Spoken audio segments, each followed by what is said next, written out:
Okay, guys, welcome back to a new video here, and we got some stunning news over the last 24 hours.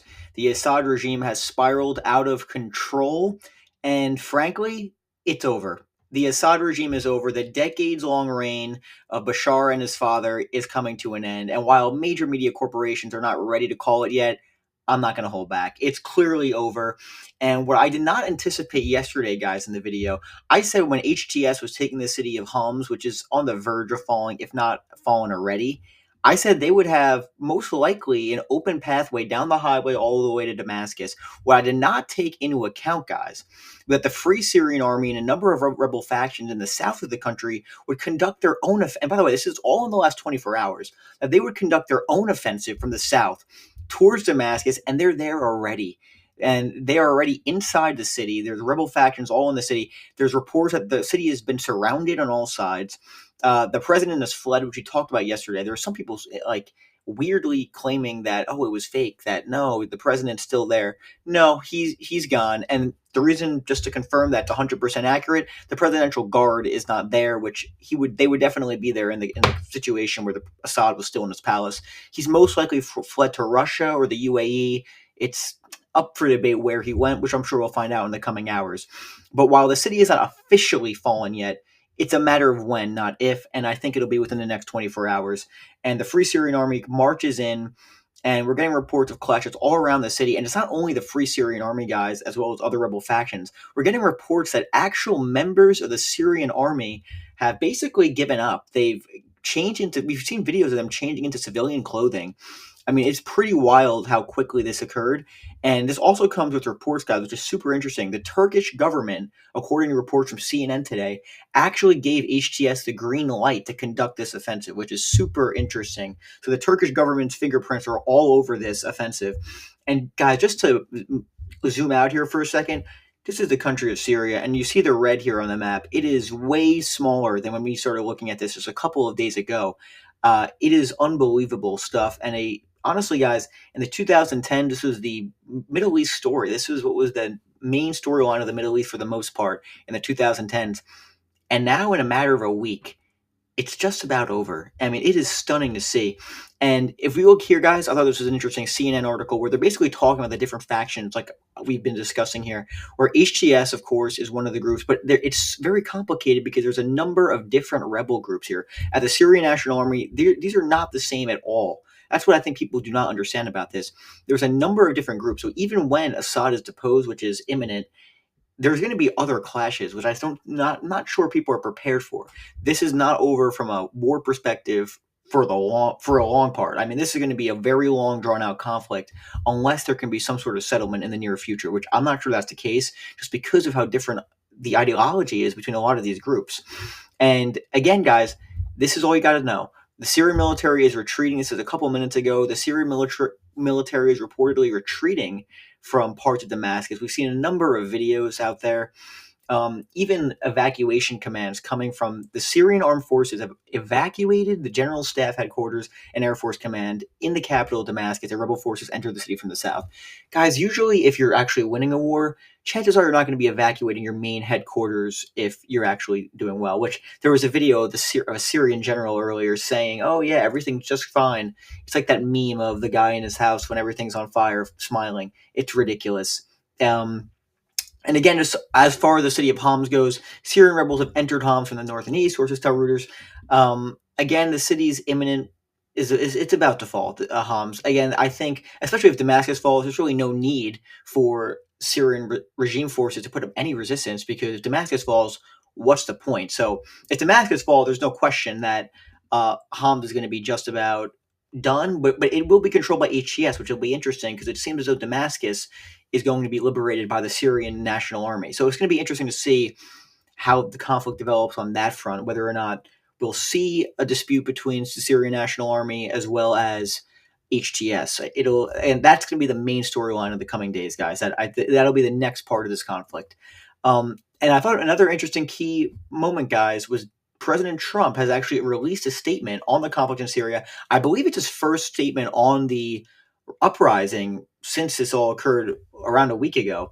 And his statement goes, Opposition fighters in Syria, in an unprecedented move, have totally taken over numerous cities in a highly coordinated offensive and are now on the outskirts of Damascus, obviously preparing to make a very big move toward taking out Assad.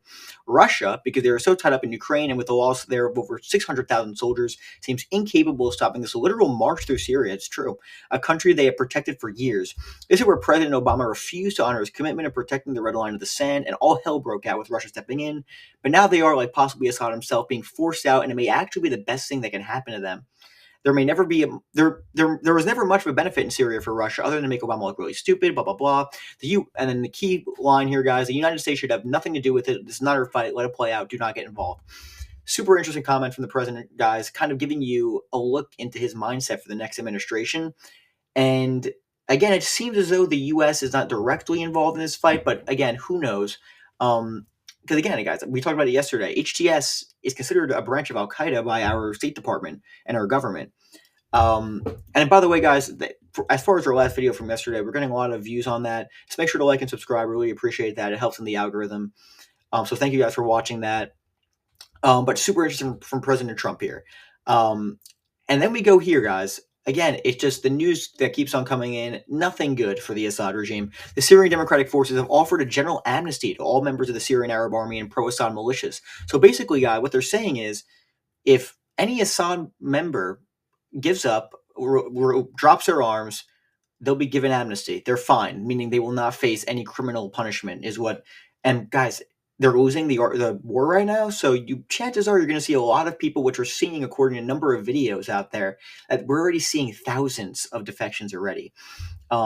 It's just not a good look. And again, this is what I was talking about before, of a lot of civilians, or excuse me, a lot of Syrian army members changing into civilian. Pretty wild stuff on the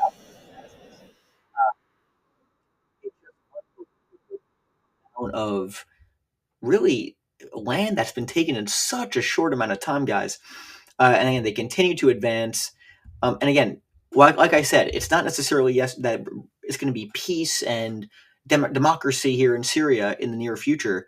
But the Assad regime is not popular, guys. That's super important to note. The Assad government is not popular. They've governed a divided, a civil war destructed country for years now, and the people are happy shooting off fireworks in the suburbs of Damascus. All across the country are seeing videos like this.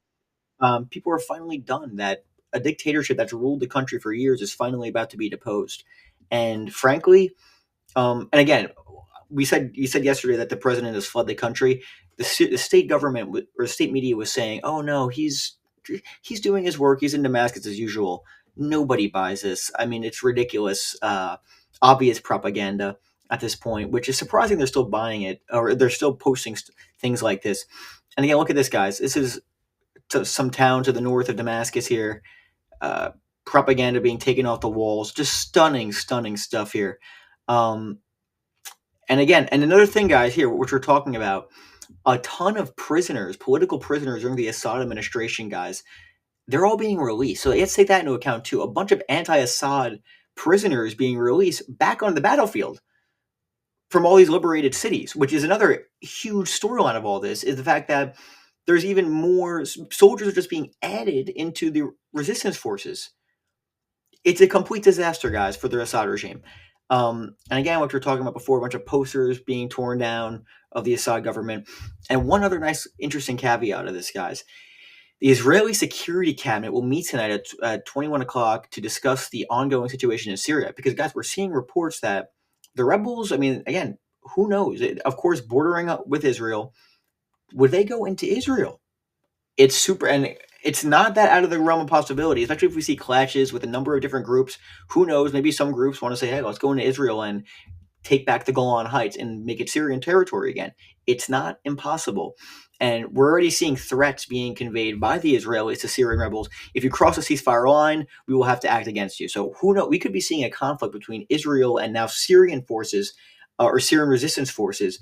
Again, the conflict continues to escalate. It remains to be seen what comes of it. But the main thing, guys, like I said before, it's over. The Assad regime has fallen. It's been toppled. He's left the country, guys.